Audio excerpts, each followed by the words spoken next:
native Central Falls resident and the sister of Patricia Martinez, who is here in the back. Mary Elena, I'm probably saying it wrong, okay? I met her in the fall, and she was extremely passionate and gracious about the work that so many of you are doing to support immigrants here in Rhode Island. And so when I called and asked if she would come, she or someone from her staff would come to this conference, she of course sent us the best in Connie. So we are so appreciative of Mary Elena for sending Connie to us at what I know is such a busy time for them. And of course, Connie was happy to join us here in Providence because she spent 10 years in Boston and went to law school there. So this was not a far row. So as small as Rhode Island may be, our temples stretch far. So if you don't know about the National Immigration Law Center's work, you should. They are the leading organization in the U.S. exclusively dedicated to defending and advancing the rights of low-income immigrants. As you can imagine, they've been extremely active over the last 2 years, and we really thank them for their tirelessness. Connie Cho is currently the Field Direct Manager and Strategist for the Protecting Immigrant Families Coalition, which is a national campaign co-chaired by National Immigration Law Center and another one of our favorite organizations, the Center for Law and Social Policy. In that role, Connie leads and oversees field, education, and mobilization strategy. So thank you, Connie, for being with us today, and I welcome her up to the stage.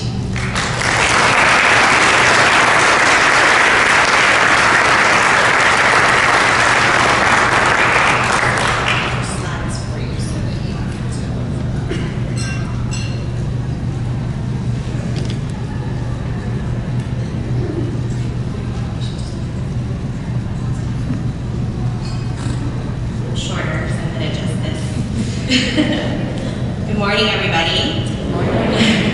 Thank you for the opportunity to speak today. It's an honor to be with you, and a special thanks to Rachel and her staff for your kind invitation and for putting this wonderful meeting together. I was actually flabbergasted when I received this invitation to speak today as a keynote. The successes that we've been able to achieve as a campaign really thus far is a testament to all of you, the collective action that all of us undertook to fight back against this rule. And I know that a lot of you are here today, and so before I start, I just wanted to say a heartfelt thank you to you. When preparing my remarks, I was reflecting on my family's journey to the U.S. My mother was recruited as a foreign nurse from Korea and had a relatively easy path to citizenship. On the contrary, my father overstayed his visa, was undocumented, and evaded INS multiple times before he met my mother, got married, and through his relationship with her was able to get a green card and get U.S. citizenship. Beyond my immediate family, my relative's immigration history is also a mixed bag, where I have aunts, uncles, and cousins who are U.S. citizens, who are green card holders, and who are undocumented. Yet, as a privileged, natural-born U.S. citizen, my upbringing was all about assimilation and into American culture and being a model citizen, perhaps as an overcompensation. I didn't know my own history until my college years, and frankly, not until I confronted my parents about it. To be without status and to be deemed as the other was a source of deep shame, not to be mentioned unless behind closed doors, if at all, and triggered deep-seated fears of being outed and punished. These sentiments are not merely reflected in my own family, but in Asian American households and in immigrant households all over the country. This fear and shame that my family, that immigrants writ large, still feel today is being wielded by the Trump administration to oppress our community. From the very start, President Trump has used and attempted to use the full weight of the federal government to pass legislation, to challenge established case precedent, and most relevant to public charge, to enact harsh regulations that systematically targets immigrants of color and now tries to institute a wealth test into our immigration system.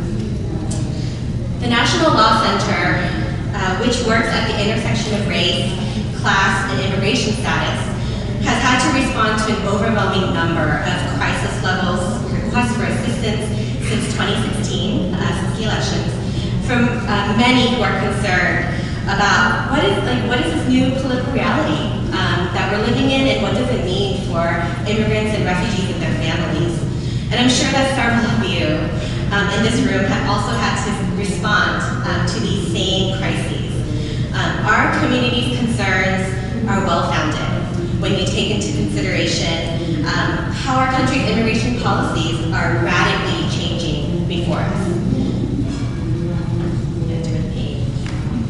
As reflected in Trump's efforts to institute the Muslim ban, which has resulted in increased hate crimes against Muslims, Arabs, and South Asian communities, enact a zero-tolerance policy, and carry out family separation and detention, terminate temporary protected status for action for childhood arrivals, restrict asylum and due process at the border, increase raids and arrests at or near sensitive locations like schools, health centers, and courthouses, denaturalize U.S. citizens, and incorporate a citizenship question into the census. Trump's actions have contravened the overall guideposts of how our immigration system is supposed to work, making it more difficult for refugees and for asylees to gain safe haven in the U.S., for families to reunite, and for immigrants to live and work with dignity and thrive here. But more importantly, in addition to making an already broken system much more broken, I would argue that these punitive moves made by the administration are all motivated by notions of white supremacy, where each and every move has been explicitly racialized or discriminatory in its impact. And really, this approach is not new. In fact, some scholars argue that the legal definition of whiteness took shape in immigration law itself. Only those who are deemed white by judges and the courts, and not some form of other, could have the privilege of living in the U.S. Overall, the compounding effect of these recent changes has made communities of color feel unsafe and unwelcome. And the resulting confusion and chaos has really overwhelmed all of us as advocates, as community leaders, as service providers, as public officials, as immigrants and their families have leaned on us for help as they desperately try to safely navigate the system. And despite our best intentions of wanting to give these families clear and firm assurances and advice on how to navigate the system, we are living in an era where it has become increasingly difficult to do so. It's been a hard nut to crack, and public charge as an issue has really been no different. So I'm going to start. At the National Immigration Law Center, I co-lead the Protecting Immigrant Families Advancing Our Future campaign alongside our partners at the Center for Law and Social Policy. Since 2017, the campaign has been working to protect and defend against attacks to immigrant access to healthcare and other basic needs programs. In particular, we've been monitoring and drumming up opposition against the proposed changes to public charge. In early 2017, news leaks emerged regarding Trump's intent to sign 4 executive orders. One was on public charge, which never got signed. And the other 3 were, number 1, the Muslim ban, ending deferred action for childhood arrivals, and quote-unquote protecting American jobs by altering student and work visas, programs, and incentivizing E-Verify. Public charge right now, in its essence, is the last man standing, where the administration has already moved forward on these other 3 priorities. And really, this has been due to 370 plus active member organizations and our allies that have been standing with us, representing anti-poverty, civil rights, immigrant rights, anti-hunger, senior groups, health and service providers, and other sectors that are really growing each and every day. Together, we've been able to delay the rules implementation by using a combination of advocacy, mobilization, and communications efforts. And most notably, back in the fall, we had a successful mobilization to submit public comments once the proposed rule was published in the Federal Register. Collectively, we were able to generate over 266,000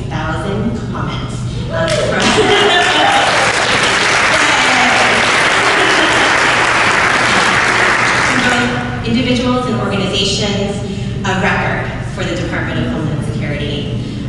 This includes hundreds of high-quality comments representing 45 plus sectors, as well as comments from members of Congress, including 2 sign-ons that were endorsed by over 100 members. I think Representatives Cicely, as well as Senators Reid and Whitehouse, who I understand their staff is here today, joined us in this fight. So a thank you to you all.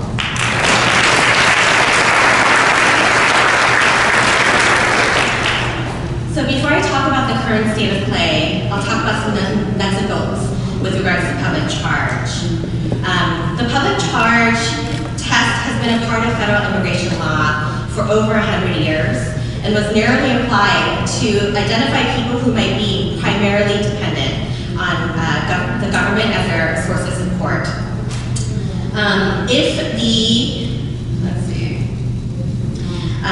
If the government determines that a person is likely to become a public charge, it can deny him or her entry to the U.S., so a visa, or lawful permanent residency, better known as a green card. There are also deportability laws that attach to public charge, but they're very limited in scope. To determine this, an officer considers an applicant's whole situation, called the totality of circumstances test. This includes consideration of a person's age, their financial status, their health, their family status, and their education and skills. And it's been narrowly construed to only consider 2 types of benefits. Number 1, cash assistance, such as supplemental security income, SSI, or the temporary assistance for needy families, TANF, or government-funded institutional long-term care.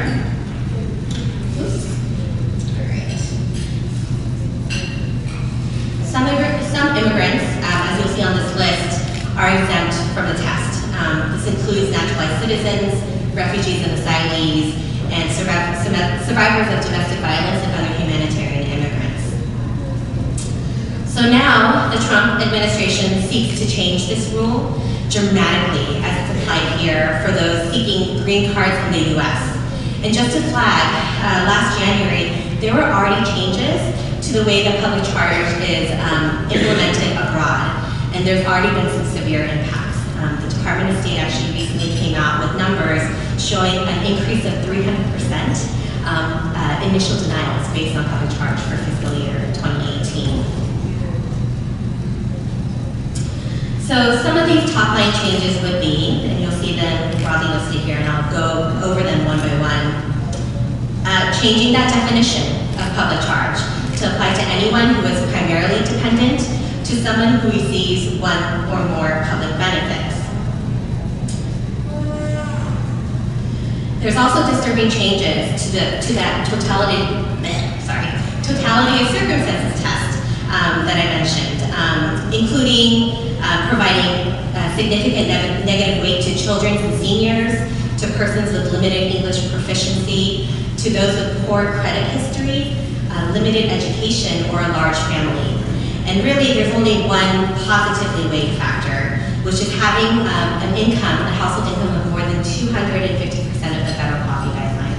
And what this is essentially about $63,000 for a family of 4, which I do want to note is actually higher than the national median income. The proposal also expands the types of benefits that will be considered as part of the public charge test. This includes non-emergency Medicaid, SNAPs, the Supplemental Nutrition Assistance Program, or better known as food stamps, low-income subsidies for prescription drug costs under Medicare Part D, and housing assistance such as Section 8 housing vouchers. The test is also expanded to not just apply to those seeking visas or green cards, but those requesting to extend their non-immigrant visa time here in the U.S. or to change their non-immigrant status as well. So for example, changing from a student visa over to a worker visa, like an H-1B. I want to underline 3 points here. Number 1, if this went all over your head, you are not alone. The charge is wonky and complicated. It's hard to grasp and requires several passes to of what this means. Two, as you can see, the proposed rule is a dramatic change from current policy. It flips the public charge test on its head with the definition change, with the totality of circumstances test, the higher income hurdle, and the additional benefits that will all seriously impact and damage the ability of our communities to thrive and be healthy. And if finalized as proposed, we will no longer be able to tell immigrant families that they can access benefits without affecting their immigration status.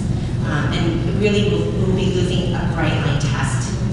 And lastly, as you can see, this new rigged test is skewed against low-income immigrants, against seniors, limited English-proficient folks, people of color, and persons with disabilities. It clearly shows the administration's bias of favoring the wealthy.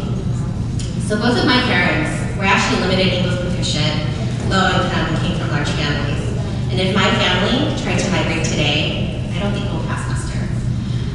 The invisible wall that Trump seeks to create will fundamentally alter the face of our nation and is an attempt to curtail the direction that our country is already moving in becoming a minority-majority nation. So despite our campaign successes thus far, what we haven't been able to do is stem and assuage our community's fears and effectively address the triggered shame arising from using the benefits programs that support our friends and neighbors with their nutritional, their health, and housing needs.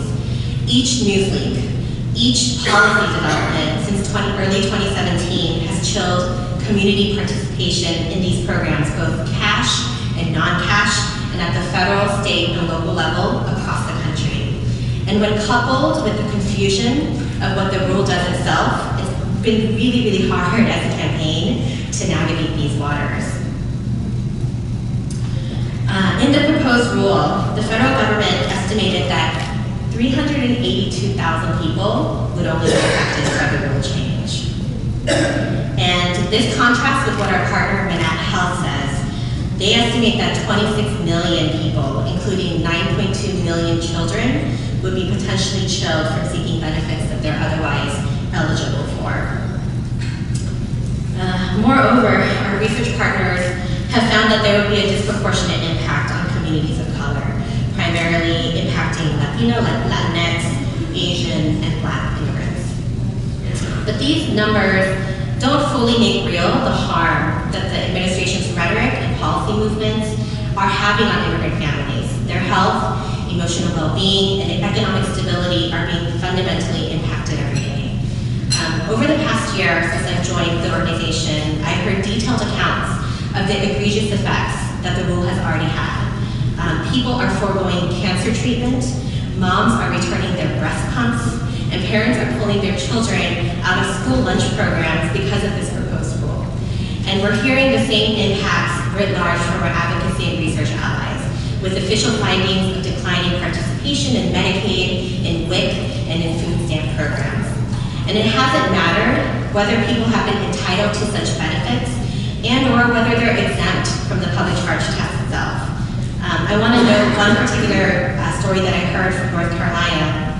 After hearing about public charge, a green card holder mom decided to terminate her marketplace health insurance coverage for herself and Medicaid coverage for her U.S. citizen children, despite the advice of a healthcare enrollment navigator. No one in her family would be directly harmed by the rule, whether current or proposed. This is a fear, the level of fear that we're seeing in our communities. And sadly, public charge hasn't been the only issue in which low-income immigrants have been attacked. The administration's overall blueprint about building this invisible wall has already filtered into other fights that the campaign has engaged in, including a Social Security proposed rule that would affect the ability for limited English-proficient folks to access benefits, a Homeland Security proposed rule to disallow providing proof of receipt of a means-tested benefit as an automatic qualifier for fee waiver in various immigration applications, and a Housing Department proposed rule to deny public housing to undocumented immigrants living in mixed status households. So what's on the horizon for the PIP campaign this year, and how do we plan to continually fight back?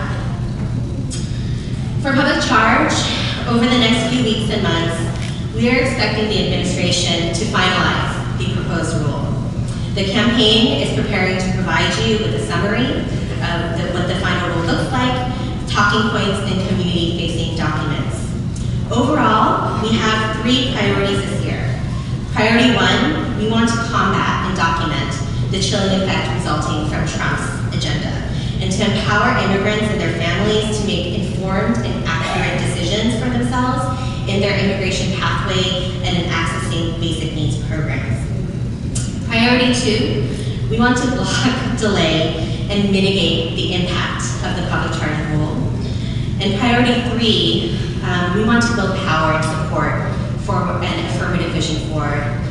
We are clear that, as you can see, that public charge is just one fight of many, and want to build our collective power and momentum around this issue to ensure that we are more effective in future battles. And this includes empowering, I think, our directly affected individuals to share their story and creating an affirmative policy and practice agenda at the federal, state, and local level. As stakeholders in Rhode Island, we hope that you will be and continue to be active leaders in the Protecting Immigrant Families campaign. Please tell your stories about the harm that this will have and will cause. And at this moment in time, I would have to say of all of our partners, our most valued are our state and local partners. The biggest advocacy, opportunities, and needs are at the state level. So with our partners in the campaign, we are discussing strategies on, number 1, how do we mitigate the impact of the rule at the state and local level following the finalization of the rule? And 2, how to use this political moment to push for better affirmative policies at the state and local level. We want the public officials in this room and outside of this room to be champions in opposing this issue, and especially highlight the fiscal and administrative burdens that this will have if the rule is finalized. We also want to encourage our state and local agencies and nonprofits to track the impact of the rule and document the harm. And as I mentioned, knowing that there's going to be immense fear once this rule is finalized in our communities, we want to make sure that our communities feel empowered with accurate information and can make informed decisions for themselves. And please activate your allies and partners and your friends and family in joining you in this fight. So there's a lot of stuff to do. And if you haven't already joined our listserv, I'm going to pull up these 2 slides here, and Rachel mentioned that they'll be available on the EPI website. Please join our listserv, become an active member, share your story, take action. And this is a really, really great website, the protectingimmigrantfamilies.com, that I urge you to go to, and we're constantly updating our resources and posting new information and having webinars every day. And so I would highly encourage you to use that website as a resource.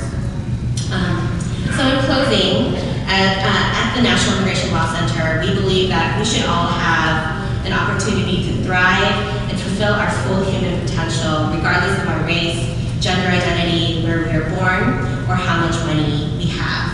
Our diversity is our nation's strength.